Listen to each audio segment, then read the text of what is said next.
सुप्रभात मित्रांनो. चला तर आज आपण एक अनोख्या दुनियेमध्ये आलेलो आहोत. आपण सांगली जिल्हा या ठिकाणी सांगलीमध्ये गणपती मंदिराच्या शेजारील गल्लीमध्ये प्रसाद वितरण म्हणून बुक स्टॉल आहे. या ठिकाणी आज आपण आलेलो आहोत.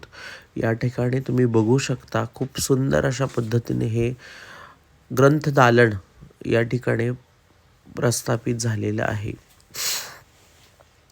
त्रिलोकनाथ जोशी सरांचं हे ग्रंथदालन आहे. खूप सुंदर अशा पद्धतीने या ग्रंथदालनाची रचना यांनी केलेली आहे.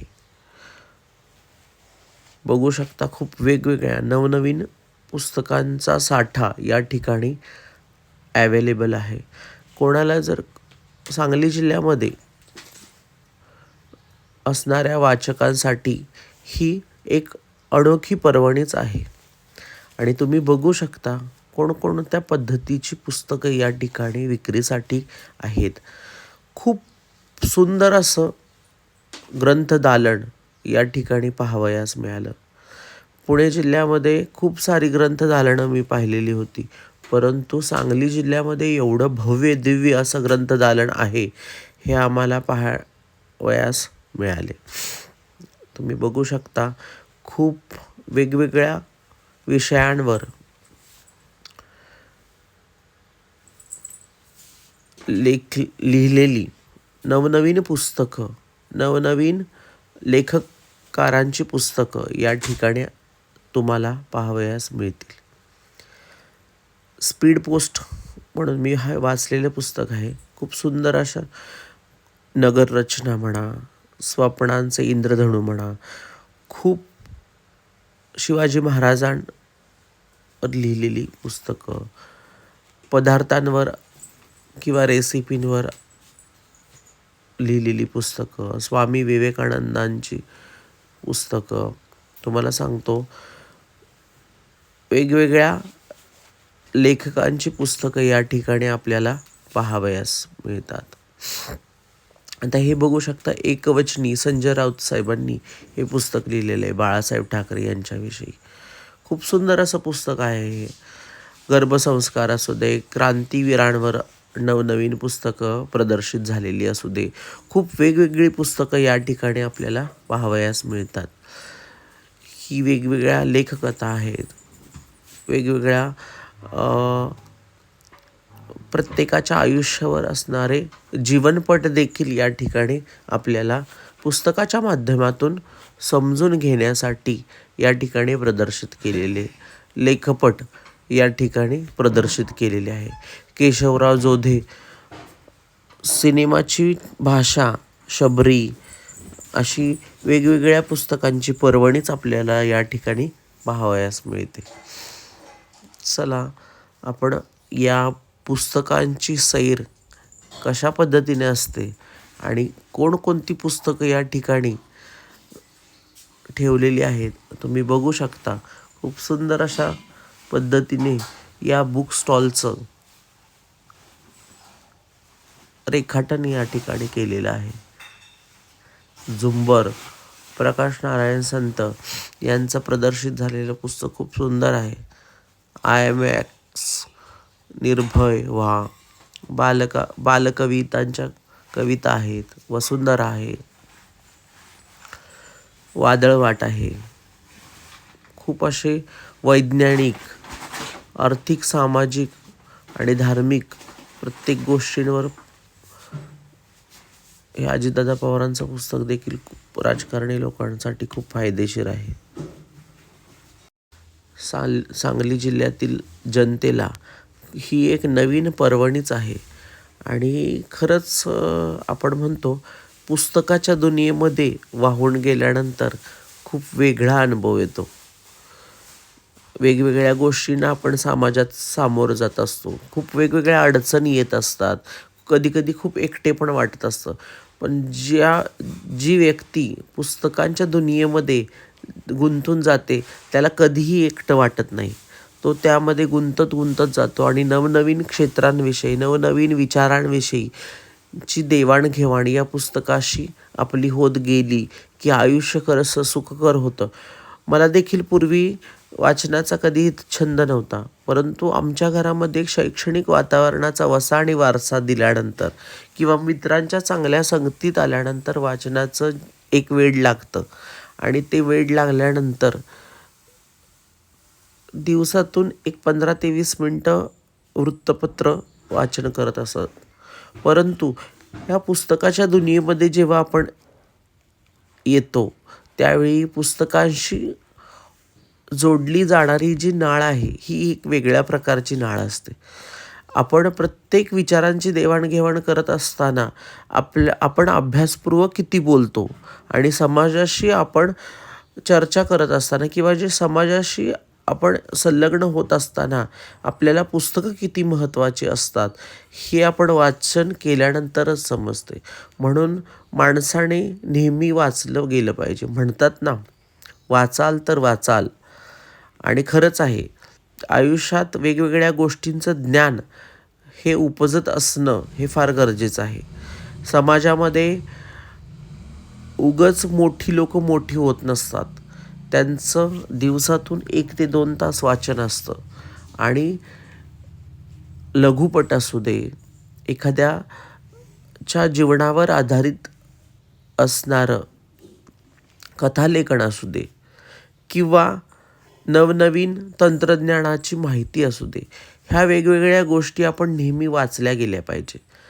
त्यावेळीच आपल्याला समाजामध्ये वावरत असताना प्रत्येक गोष्टींची जाणीव होत जाते. म्हणून छोटी छोटी पुस्तकं पहिल्यांदा वाचायला सुरुवात करा आणि नंतर मोठमोठ्या पुस्तकांमध्ये आपण वाचण्यासाठी सुरुवात करा. माझं तरुण विद्यार्थ्यांना किंवा माझ्या विद्यार्थ्यांना एकच सांगणं आहे की दिवसातून मिनिमम अर्धा तास तरी 4 पानं तरी वाचत जा, जेणेकरून तुम्हाला समाजामध्ये चालत असणाऱ्या वेगवेगळ्या गोष्टींची किंवा समाजात होऊन गेलेल्या घटनांची माहिती मिळत जाईल. आणि न्यू जनरेशनचं वाचन फार कमी पडलेलं आहे. त्यामुळं ते खूप वेगवेगळ्या दृष्टिकोनातून विचार करतात. आता खूप वेगवेगळ्या कन्सेप्ट देखील आलेल्या आहेत. इंटरनेटवर खूप वेगवेगळ्या गोष्टी आलेल्या आहेत. खूप मोबाईलवर देखील आपल्याला पुस्तकं अवेलेबल होतात. परंतु बाय हँड पुस्तक घेऊन वाचण्यामध्ये एक वेगळी मजा असते. 1 कप चहा आणि 4 पानं पुस्तकाची वाचण्यामध्ये एक वेगळी मजा असते. म्हणून वाचत चला. आता तुम्ही बघू शकता, विज्ञान महर्षी, गुजराती पाककृती, श्री ज्ञानेश्वरांचं ज्ञानेश्वरी आहे. नोकरी मिळण्याकरता वेगवेगळी खूप लेखक अशा वेगवेगळ्या गोष्टी घेऊन येत असतात. यावेळी आज आम्ही एका खूप वेगळ्या अशा व्यक्तींना आम्ही आज भेटणार आहोत. ते आज या ग्रंथदालनामध्ये उपस्थित राहणार आहेत. शरद आपटे सरांना आज आम्ही भेटणार आहोत. ते थोड्याच वेळात आता येतील आणि त्यांच्याशी पक्षी विषयावर आम्ही थोडी चर्चा करणार आहोत.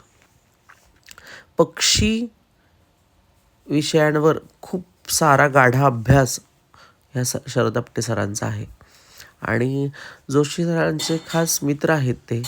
आणि आम्ही त्यांना आता इथे भेटणार आहोत. तोपर्यंत तुम्ही बघू शकता, खूप वेगवेगळ्या पुस्तकांचं ज्ञान मला या ठिकाणावरून मिळालं आणि मी खूप सारी अशी खरेदी या ठिकाणी केलेली आहे. आणि तुम्ही बघू शकता, आवडती गाणी असू दे, प्रत्येकाला वेगवेगळ्या गोष्टीमध्ये रमायला आवडतं. कोणाला अध्यात्मामध्ये रमायला आवडतं, कोणाला जीवनपर कथा ऐकण्यामध्ये रमायला आवडतं, कोणाला वेगवेगळ्या पाककृतींचं ज्ञान घ्यायला आवडतं, कोणाला डॉक्टरकी रिलेटेड, कोणाला वकिली रिलेटेड, कोणाला खरंच भयभीत करून टाकणाऱ्या गोष्टींमध्ये रमायला आवडतं. या ठिकाणी खूप साऱ्या अशा भयंकर गोष्टीं रिलेटेड लिहिलेली पुस्तकं आहे. मी कधीही आयुष्यात न पाहिलेली पुस्तकं या ठिकाणी आम्हाला पाहावयास मिळाली. कोणाला जादूच्या दुनियेमध्येच रमायला आवडतं, तर कोणाला आरोग्यविषयी, आरोग्यवर्धक राहण्यासाठी एक वेगवेगळ्या संकल्पना पाहावयास मिळाव्या या ठिकाणी खूप वेगळ्या गोष्टी आम्हाला पाहाव्याच. हडप्पा म्हणा, इतिहासकालीन गोष्टी असू दे, भौगोलिक गोष्टी असू दे, धार्मिक गोष्टी असू दे, आरोग्यवर्धक गोष्टी असू दे, प्रार्थना असू दे, हास्य विषय. आता उद्यासाठी मुलांना कसे वाढवायचे या संदर्भात देखील आपण आधीच चांगला अभ्यास करू शकतो. अशा खूप साऱ्या गोष्टी आहेत जीवनावर, की त्या गोष्टी आपण आधीच शिकू शकतो. आणि मुलांवर कसे संस्कार करायचे, भावी पिढी काय आहे आणि भावी पिढीवर कोणत्या गोष्टींचे संस्कार होणं गरजेचं आहे, ह्या गोष्टी देखील आपल्याला या ठिकाणी पाहावयास मिळतात. वाणिज्याविषयी मी खूप वेगळ्या गोष्टी, मॅथमॅटिकल रिलेशन्स काय असतात, मॅथमॅटिकल ट्रिक्स काय आहेत, ह्या पण गोष्ट खूप भारी गोष्ट. आणि खरंच असं वाटतं की आपण ज्यावेळी ह्या गोष्टी वाचायला हव्या होत्या त्यावेळी आम्हाला ह्या खरं नाही मिळाल्या. परंतु आपण आपल्या मुलांमध्ये कोणत्या गोष्टींचं ज्ञान द्यावयाचं आहे हे देखील आपण याची जुळणी आधीपासूनच करणं फार गरजेचं आहे. खरंच मला खूप साऱ्या गोष्टी आधी पाहायला नाही मिळाल्या कधी, परंतु या ठिकाणी आल्यानंतर आणि खरंच एकदा तरी आपल्या पाल्याला आपल्या पालकांनी घेऊन गेलं पाहिजे आणि उद्यासाठी मुलांना घडवावं हे पाहावं. आणि शरद आपटे सरांना मी भेटलेलो आहे. खूप साऱ्या चर्चा, खूप गोष्टींवर चर्चा झाली आणि सरांना भेटून फार आनंद झाला. खूप वेगळ्या दुनियेत सरांनी आम्हाला त्या गोष्टीबद्दल दाखवलं. नवनवीन टेक्नॉलॉजींबद्दल स्कॅनर देखील त्यांनी दाखवले. पक्ष्यांचे आवाज कसे ओळखायचे, त्यांची वेगवेगळ्या गोष्टी कशा पाहायच्या, ह्या सर्व गोष्टींचा विज्ञान उपजत घेऊन हा आम्ही लॉग आज इथेच संपवत आहोत आणि तुम्ही नक्की या ठिकाणी व्हिजिट करावी. Bye bye.